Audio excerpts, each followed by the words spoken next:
Bonjour à toutes et à tous, je suis Maxime Battandéo, le directeur marketing et communication de l'Institut Open Diplomacy.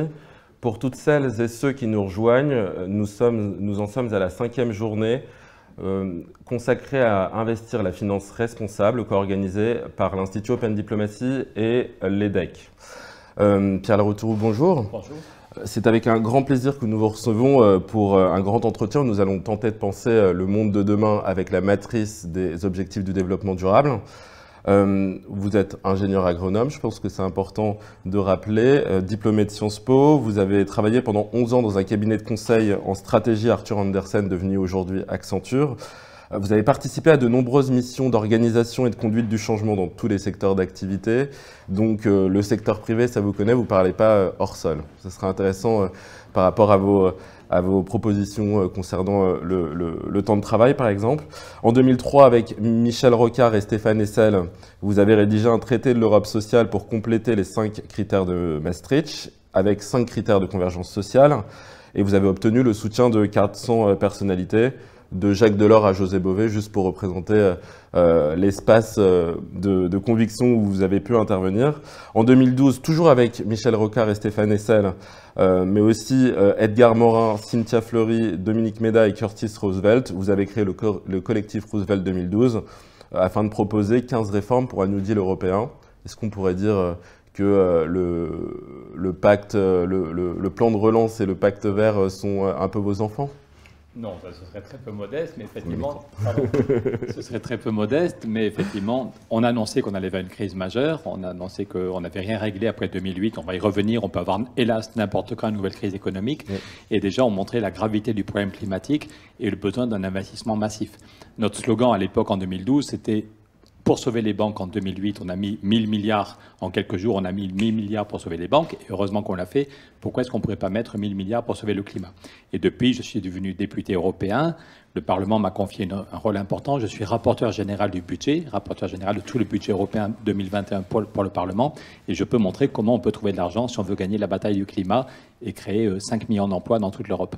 Alors, une fois n'est pas coutume, vous terminez la biographie tout seul. Je voulais juste rappeler qu'en 2017, vous avez, avec le climatologue Jean Jouzel, vice-président du GIEC, donc le GIEC, le groupe intergouvernemental sur l'évolution du climat, au moment où il a reçu le prix Nobel de la paix, vous avez lancé une initiative européenne pour obtenir un pacte européen finançant la lutte contre le dérèglement climatique en Europe, en Afrique et sous le pourtour de la Méditerranée. Et vous êtes aussi l'un des 12 membres du Haut Conseil pour le climat qui a installé... Je l'étais. Voilà. Quand Emmanuel Macron a créé le Haut Conseil pour le climat, il m'a proposé d'être un des membres de ce Haut Conseil pour le climat. Et maintenant que je suis député, j'ai démissionné de ce Haut Conseil. D'accord. Bon, très bien. Je continue à suivre leur travail. Est-ce que vous allez bien, Pierre Laroutourou ? Moi, je vais très très bien, mais je suis un peu inquiet du débat actuellement en France. Je trouve que les grandes questions sur l'avenir de notre société ne sont pas bien posées. Et c'est pour ça qu'aussi bien au niveau européen qu'au niveau français, j'aimerais qu'on recentre le débat et qu'on soit capable de changer de modèle. On a été reçu par le pape François il y a quelques mois. Et le pape nous a dit qu'après la crise de 2008, on avait dit qu'on allait tout changer, et en fait, on n'a rien changé. Et le pape nous dit que maintenant, il y a besoin d'une révolution non violente, mais il y a vraiment besoin de changer nos modes de vie si on veut éviter le chaos. Je vais essayer d'y revenir. Le mélange de la crise climatique, d'une nouvelle crise économique, de la crise sociale, de la crise démocratique, ça peut nous amener au chaos dans les 20 ans qui viennent. Et donc, c'est urgent. Et la bonne nouvelle, c'est qu'il y a des solutions. On n'est pas du tout condamné à vivre mal, mais ça m'énerve un peu de voir que les solutions efficaces ne sont pas mises dans le débat. Est-ce que le développement durable, ce concept, ça fait partie d'une solution efficace ? Oui, évidemment, c'est notre boussole, et simplement il faut y mettre un contenu et convaincre les gens vous l'avez dit que j'étais consultant pendant 11 ans en conduite du changement. Mon job, c'était d'aider les salariés, les responsables d'entreprise à se mettre en mouvement, à comprendre pourquoi il y avait besoin de changer et quelles étaient les solutions.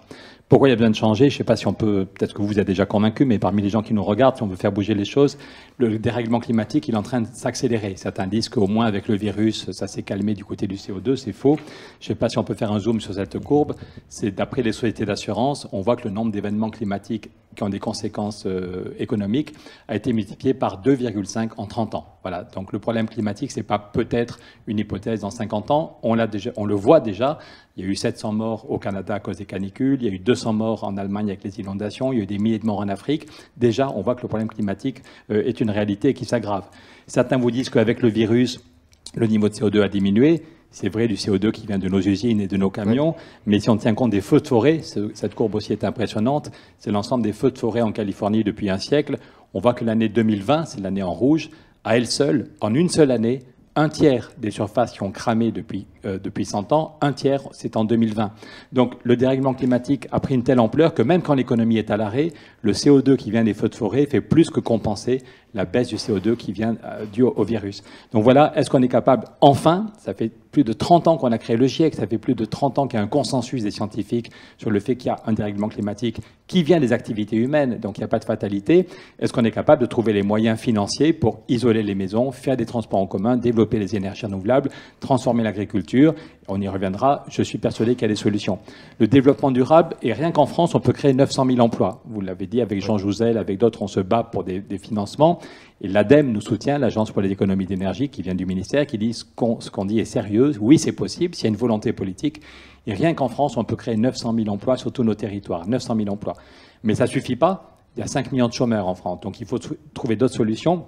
Et un point clé, c'est qu'on doit comprendre que la croissance ne reviendra pas. Ça m'énerve, tous les dirigeants politiques qui expliquent que la croissance va revenir et va régler le point de l'emploi. Un graphique aussi qui J'ai montre... deux graphiques, deux pour le prix d'un. Ça, c'est la courbe de la croissance en France depuis 60 ans. Dans les années 60, on avait 5,6 de croissance, puis 3,7. Je ne sais pas si on peut faire un zoom, mais je trouve ça assez impressionnant. Voilà l'évolution de la croissance en France depuis 60 ans. Est-ce qu'on peut continuer à dire que la croissance revient ? Évidemment, il va y avoir un rebond, là. Quand on met des centaines de milliards dans un plan de relance, il y a un rebond. Mais alors, certains vont vous dire, OK, mais ça, c'est la France, parce qu'il y a un État obèse, entre guillemets, parce qu'on n'a pas de politique industrielle, mais regardez en Allemagne. Et donc, comme député et comme rapporteur du budget, je vais régulièrement à Berlin, et voilà la courbe pour la croissance en Allemagne. Je trouve qu'elle est assez impressionnante. La locomotive allemande, voilà, je la mets bien, la locomotive allemande, la croissance dans les années 60, c'était 8,2, puis 4, voilà. Il faut être très optimiste pour penser que la croissance revient. Et si on fait un zoom sur les 10 dernières années, c'est très intéressant. Aux États-Unis, on aurait la même courbe d'ailleurs. C'est pire, oui. Enfin, on va y revenir aux États-Unis. Et ça, c'est la courbe de la croissance en Allemagne depuis 10 ans. S'il n'y avait pas eu l'accueil de 1,5 million de réfugiés syriens, cette courbe va énerver les gens, les dirigeants du Front National qui jouent sur les peurs et qui disent n'importe quoi. Mais on voit que l'Allemagne avait 0,4 de croissance, 0,4 de croissance. Et c'est parce que l'Allemagne a accueilli 1,5 million d'hommes et de femmes qui quittaient la guerre en Syrie qu'il y a eu 4 années de croissance forte. Donc la migration, ça a contribué au potentiel de croissance. La réponse est oui, c'est des gens qui apportent de l'intelligence, de l'énergie, c'est des enfants qui vont à l'école. Voilà, donc c'est pas moi qui le dis, c'est l'équivalent de l'INSEE en Allemagne. S'il n'y avait pas eu l'accueil de 1,5 million de réfugiés syriens, l'Allemagne était en récession. Donc on ne peut plus compter sur la croissance. Voilà, la locomotive allemande, on ne peut plus compter sur la croissance pour sortir du chômage. Et le plus probable, c'est qu'on va vers une nouvelle crise économique. Ça, c'est la dette totale aux États-Unis depuis 1950. C'est le dernier graphique, si on peut faire un zoom. Merci la régie. Donc, si on a eu de la croissance pendant ces dernières années, c'est parce que c'est grâce à la dette et grâce Voilà, parce que les États-Unis avaient dette privée et dette publique. Il y avait besoin de toujours plus de dettes pour nourrir un peu la croissance. Mais n'importe quand, et je vous fais grâce, si vous allez sur mes réseaux sociaux, vous voyez la même courbe pour la dette en Chine. Oui. Donc les deux moteurs de l'économie mondiale, les deux moteurs qui tiraient un peu la croissance européenne, la Chine et les États-Unis, peuvent exploser n'importe quand. En fait, paradoxalement, avec le virus, depuis 2 ans, on a mis des centaines de milliards. Le virus a provoqué des drames, évidemment, humains, mais du point de vue économique, on a mis tellement de plans de relance qu'on a oublié que ce système économique pouvait exploser n'importe quand. Donc parler de développement durable, c'est inventer un modèle qui n'est pas en fuite, c'est un modèle économique qui ne fout pas en l'air la planète, qui ne tue pas le climat et la biodiversité, qui ne casse pas la cohésion sociale, et c'est créer des emplois même sans croissance. Et comment créer des emplois même sans croissance? Il y a 2 grands leviers en France. Agir pour le climat, 900 000 emplois à la clé, et relancer le débat sur la semaine de 4 jours. En 93, vous n'étiez peut-être pas né, mais c'est Antoine Riboud, tout juste, alors vous étiez bébé. Antoine Riboud, le patron de Danone, qui à la une du journal Le Monde, disait « il faut passer à 4 jours, 32 heures ». Certains disent que c'est moi qui ai lancé le débat sur la semaine de 4 jours, c'est faux. Une semaine avant qu'on le lance avec Michel Rocard et d'autres, c'est Antoine Riboud, le patron de Danone, qui disait « dans toutes les usines, avec les robots, avec les ordinateurs, on produit beaucoup plus de richesses. On a doublé le volume de richesse en 30 ans avec un peu moins de travail. Ce n'est pas la fin du travail, mais en gros, il faut 30% de travail en moins parce qu'il y a des robots, parce qu'il y a des ordinateurs, parce qu'on a mis de l'intelligence dans la cabesse des gens. Le nombre d'étudiants en France a été multiplié par 7 en 30 ans. Donc si on met de l'intelligence dans les cabesses et si on met des robots et des ordinateurs, bonne nouvelle, on produit beaucoup plus avec moins de travail. On a globalement besoin de... Le progrès technique a permis de réduire le temps de travail sur longue période de toute manière. Voilà, personne ne conteste que c'est un mouvement historique. Nos arrière-grands-parents travaillaient 7 jours sur 7, 12 heures par jour, sans congé payé. Donc en gros, entre 1900 et 1975, on a divisé par 3 le temps de travail, en mettant des retraites, des congés payés, en arrêtant le travail des enfants. Et depuis 1975, la durée du travail pour un temps plein est quasiment la même. Aujourd'hui, en France, la durée moyenne est à 38h50. Aujourd'hui, en France, l'INSEE nous dit qu'un temps plein est à 38h50 et il y a 5 millions de chômeurs qui font 0 heure par semaine. Donc il y a un partage du travail qui est stupide. Et en septembre 1993, Antoine Riboud disait il faut passer à 4 jours, 32 heures, sans étape intermédiaire, avec l'idée très simple. Quand l'entreprise passe à 4 jours, si elle crée des emplois, elle arrête de payer les cotisations chômage. C'est comme ça qu'il y a 400 d'entreprises qui sont déjà passées à 4 jours. Si vous mangez un yaourt Maminova, si vous mangez du jambon Fleury-Michon, c'est des entreprises où tous les salariés sont passés à 4 jours, les ouvriers, comme les commerciaux, comme le directeur. Tout le monde est passé à 4 jours. L'entreprise, par exemple chez Maminova, ils ont créé 125 emplois en CDI et sans baisse de salaire, parce que l'entreprise, parce qu'elle crée des emplois, arrête de payer les cotisations chômage. Et là, ça fait 125 personnes qui retrouvent du boulot et qui vont cotiser pour les caisses de retraite. Et au total, à partir de ces 400 pionniers, dans mon coin des Pyrénées, il y a des petites entreprises. À Chambéry, c'est une entreprise de logiciels informatiques. Au Mans, c'est un cabinet d'avocats. Donc, on a dans tous les métiers. C'est pas facile, ça se fait pas en 3 semaines. Oui, il y a des problèmes d'organisation quand chacun et chacune est absent un jour par semaine, mais on voit qu'il y a une qualité de vie nouvelle pour les salariés, qu'on voit que l'absentéisme recule, on voit que c'est bon donc même pour l'entreprise, pour la compétitivité globale de l'entreprise, l'accès à la formation, et on estime qu'on pourrait créer 1 600 000 emplois si toutes les entreprises de France passaient à 4 jours de façon souple et avec un financement intelligent, on pourrait créer 1 600 000 emplois. Alors moi j'aurais une question, c'est pourquoi on n'arrive pas à parler de manière apaisée de ces sujets-là dans la campagne présidentielle? Pourquoi finalement c'est difficile de faire la pédagogie de choses qui sont a priori relativement évidentes? C'est un vrai sujet. Mon ami Michel Rocard, j'ai beaucoup travaillé avec Rocard, il a expliqué qu'il y a 2 sujets sur lesquels on s'engueule avant d'avoir mis un seul chiffre sur la table, c'est la question du nucléaire et du temps de travail. Voilà. Et dans sa dernière interview, il y a quelques années, avant de partir à l'hôpital, avant de mourir, Michel Rocard disait que la question du temps de travail est le combat fondamental pour lutter contre le chômage et la précarité et pour vivre mieux. On n'a qu'une vie.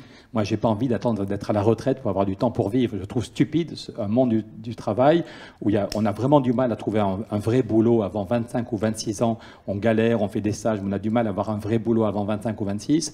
Entre 25 et 50 ans, on vous demande d'être au top, d'être super efficace en permanence au boulot et en même temps de réussir votre vie personnelle. Et puis à 50 ans ou 55 ans, on vous jette comme un vieux papier tout en disant qu'il faut cotiser plus pour les retraites. Voilà. Et c'est un non-sens. Le modèle actuel de partage du travail est un non-sens. Et cette ambition, elle est compatible avec les enjeux du développement durable, c'est-à-dire agir, vous avez dit agir pour le climat. Est-ce qu'on peut agir pour le climat en travaillant moins? La réponse est oui. Agir pour le climat en tant que tel, donc c'est isoler les maisons, c'est faire des transports en commun, y compris dans mon coin des Pyrénées où il n'y a pas de transport en commun, donc tout le monde prend sa voiture.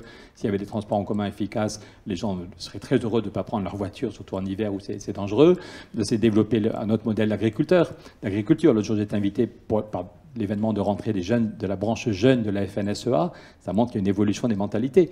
C'était l'événement de rentrée Terre de Gym, il y avait des milliers de jeunes agriculteurs qui étaient là, et le grand débat de l'après-midi, c'était que peut faire l'Europe pour sauver le climat, et celui qui organisait le débat disait, ce débat était inimaginable il y a 10 ans, il y a 10 ans, la plupart des paysans étaient climato-sceptiques. Aujourd'hui, il n'y a plus aucun climato-sceptique parce qu'une année, il y a des inondations et la récolte de blé a perdu moins 30% sur la récolte à cause des inondations. Et puis 3 années de suite, on a des canicules et on a des amis qui vont devoir tuer une partie du troupeau parce qu'ils n'ont plus de foin. Donc il n'y a plus aucun climato-sceptique chez les agriculteurs. La question est de savoir comment est-ce qu'on les aide financièrement. Une usine, une unité de biogaz. Est-ce que là, l'Europe a un rôle à jouer? Parce que finalement, on a mis... le plan de relance, c'est 1800 milliards. Il y a 30% qui sont dédiés aux enjeux climatiques ou à la décarbonation de l'économie. Et en 2012, vous disiez que c'est 1000 milliards qu'il faudrait. Là, donc du coup, si on fait 1800 et un tiers, ça va faire 600 millions. Est-ce que 600 millions, c'est suffisant? Est-ce qu'il faut plus? Est-ce qu'il faut mobiliser au-delà de la politique budgétaire, la politique monétaire? Si oui, comment? Alors, vaste question, et même en parlant vite, je ne peux pas répondre à tout en 3 minutes. Mais non, mais c'est un point fondamental. Nicolas Hulot, il a démissionné parce qu'il disait j'ai besoin de 7 milliards chaque année pour éviter limiter le dérèglement climatique. On lui a dit 7 milliards, c'est pas possible. Mais quand vous parlez de la politique monétaire, la Banque centrale européenne a fait des choses très bien depuis 2 ans pour éviter la catastrophe, y compris les pays du sud de l'Europe se financent à 0,1%. Donc il y a des choses très bien. La politique de rachat d'actifs. Tout à fait, il y a des choses très bien. Mais en même temps, quand la Banque centrale crée en un jour, le 18 juin, il y a 15 mois, 1300 milliards qu'elle donne aux banques sans aucun contrôle et à taux négatif. Vous et moi, quand on a besoin d'argent, on négocie avec le banquier, on paye des taux d'intérêt à 2% ou 3%. Là, en une journée, la Banque centrale a mis 1300 milliards sur la table, donnés aux banques à taux négatif, moins 1%, sans aucun contrôle. Et l'essentiel part à la spéculation. Ça, c'est les marchés financiers américains. Et dans l'immobilier. Le Dow Jones est dans l'immobilier. Le Dow Jones, quand la dernière fois qu'il y a eu une crise, le Dow Jones était monté à 14 000 points, 14 000 avant de s'effondrer. Cette courbe, on l'a montrée au pape François au mois de mars. Le Dow Jones était monté à 31 000 points et la semaine dernière, on était à 35 000. Mais est-ce que l'enjeu, c'est pas qu'il y ait des actions vertes ? Le Parlement, excusez-moi, pour revenir à votre question sur comment on finance, comment on trouve de l'argent pour isoler les maisons, le Parlement européen met en avant 5 solutions. Il y a une taxe carbone aux frontières, il y a une taxe petite sur le digital, mais la plus importante en termes de volume, celle qui donnerait 60 milliards chaque année, c'est de taxer la spéculation. C'est pour ça que j'ai fait une grève de la faim l'an dernier. Comme rapporteur du budget, j'ai fait voter par le Parlement européen un rapport. 70% des députés, je ne suis pas seul dans mon coin, 70% des députés européens ont dit il faut trouver au minimum 600 milliards chaque année, publics et privés, pour rattraper le temps perdu et créer des emplois sur le domaine du climat. Il faut trouver au moins 600 milliards. Il n'y a pas de baguette magique, mais une des solutions, c'est une petite taxe sur la spéculation. Je ne sais pas si vous avez vu, l'autre jour, j'ai montré à Mme van der Leyen dans l'hémicycle, je lui ai dit, quand j'ai acheté mon téléphone, j'ai payé une TVA à 20%. J'ai montré une boîte de raviolis en disant même les plus pauvres, pour manger dans la vie quotidienne, même les plus pauvres, ils payent 5,5% de TVA, 5,5%, mais aujourd'hui sur les marchés financiers, c'est 0,0%. La taxe sur les marchés financiers aujourd'hui est à 0,0. Donc oui, le Parlement européen demande qu'on taxe la spéculation. Une petite taxe de 0,1% donnerait 60 milliards chaque année. Et si on a 60 milliards chaque année, il y a 10 milliards pour la France. Et avec 10 milliards, c'est plus que ce que demandait Nicolas Hulot. Oui. On pourrait isoler les maisons, faire des transports en commun. Et hélas, je suis triste de le dire, mais c'est la France qui bloque la négociation. Angela Merkel... Parce que Bruno Le Maire est le porte-parole du lobby bancaire, comme Michel Sapin avant lui. Angela Merkel voulait un accord. L'autre jour, le conseiller climat d'Angela Merkel me disait « Pierre, ce n'est pas la peine d'insister, je suis un fan de la taxe sur les transactions financières ». Et il me rappelait que Angela Merkel, en 2014, est allée à Londres pour dire aux Anglais « Arrêtez votre veto, il faut avancer ». Le Parlement européen a rappelé qu'il fallait taxer la spéculation et qu'il n'y a pas besoin de l'unanimité. Pas besoin de l'unanimité, ça peut se faire en coopération renforcée. Après ma grève de la faim, la Commission européenne a validé, juste avant Noël, il y a un an, a validé ce que disait le Parlement. Il n'y a pas besoin de l'unanimité, il suffit de 9 ou 10 pays en coopération renforcée. L'Allemagne a redit qu'elle était d'accord, l'Italie, l'Espagne ont redit qu'ils étaient d'accord. Et le problème, c'est qu'il y a toujours la France qui bloque. Je sais qu'il y a des débats au sein du gouvernement, il y a des ministres qui me disent « on est d'accord avec toi, on va demander à Bruno Le Maire de bouger ». Mais concrètement, aujourd'hui, dans la négociation, depuis un an, c'est Bruno Le Maire qui bloque. Et si Emmanuel Macron voulait avoir un accord pour taxer la spéculation et pour avoir de l'argent pour le climat, je pense que Bruno Le Maire changerait d'avis si Macron lui disait on arrête les bêtises, on peut demander un effort aux traders. C'est très concret. Hein. Une petite taxe, je répète, de 0,1%, on aurait 60 milliards chaque année sur la table. Oui, c'est vrai que ça fait une manne considérable. Si vous étiez au prochain gouvernement, c'est la première mesure que vous prendriez ? Mais je fais tout pour qu'il y ait une primaire populaire. Je pensais à un moment qu'Emmanuel Macron, sur l'Europe et sur le climat, allait faire de grandes choses. Il a fait un très beau discours à la Sorbonne pour une Europe plus ambitieuse. Mais la vérité, c'est que l'Europe, une fois que le plan de relance sera fini, sera plus petite. Je suis rapporteur du budget, donc je connais un tout petit peu les chiffres. Hélas, j'aurais été heureux d'applaudir Emmanuel Macron s'il avait fait des grandes choses sur l'Europe. Le plan de relance, il est historique. Mais oui, parce qu'évidemment, quand il y a une récession historique, on est capable de mettre de l'argent pour... Mais la question est, est-ce qu'on met de l'argent uniquement pour éviter l'effondrement et sauvegarder le monde ancien, ou est-ce qu'on est capable aussi de mettre de l'argent pour préparer le monde nouveau et gagner la bataille du climat. Mais là, on a un nouvel outil avec les eurobonds, vu que c'est la première fois qu'une entité européenne va pouvoir emprunter sur les marchés. Est-ce qu'on ne pourrait pas mobiliser cet outil-là au service du climat ? Cet argent, là, il est utilisé dans le plan de relance. Oui. Et là, il y a peu de choses qui vont être sur la question du climat. On a eu des rapports au Parlement européen qui montrent que souvent on explique que c'est vert, mais qu'on ne sait pas trop. C'est comme ces plantes, elles sont vertes, mais elles sont un peu en plastique et leur bilan carbone n'est pas génial, en vérité. Voilà. Vous révélez les secrets. Non, pardon. Oh, on croyait que c'était des vraies plantes, pardon. Voilà. Donc, non, mais c'est pas pour rigoler. Un enfant de 5 ans fait la différence entre ce qui est pour de vrai et pour de rire.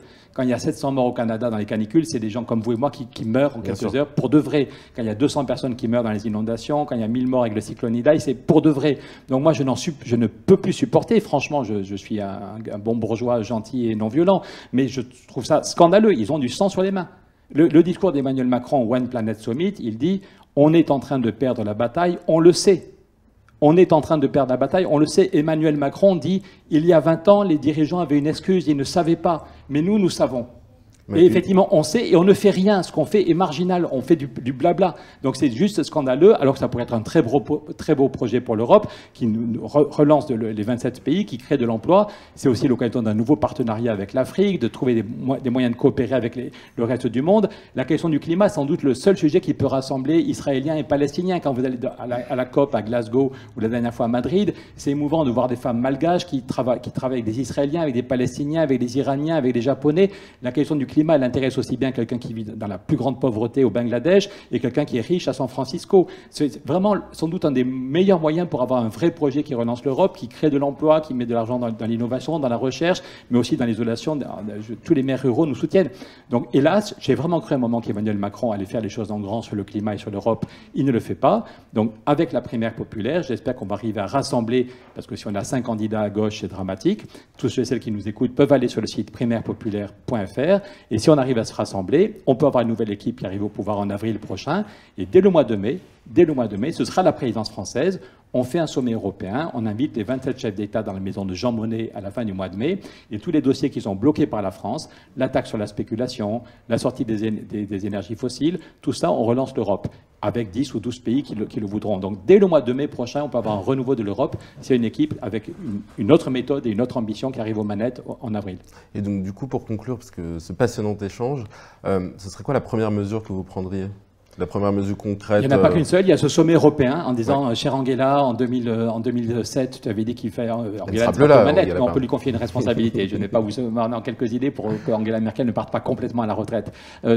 Angela Merkel, c'est elle qui avait accueilli le premier sommet sur le climat, la COP numéro 1 à Berlin.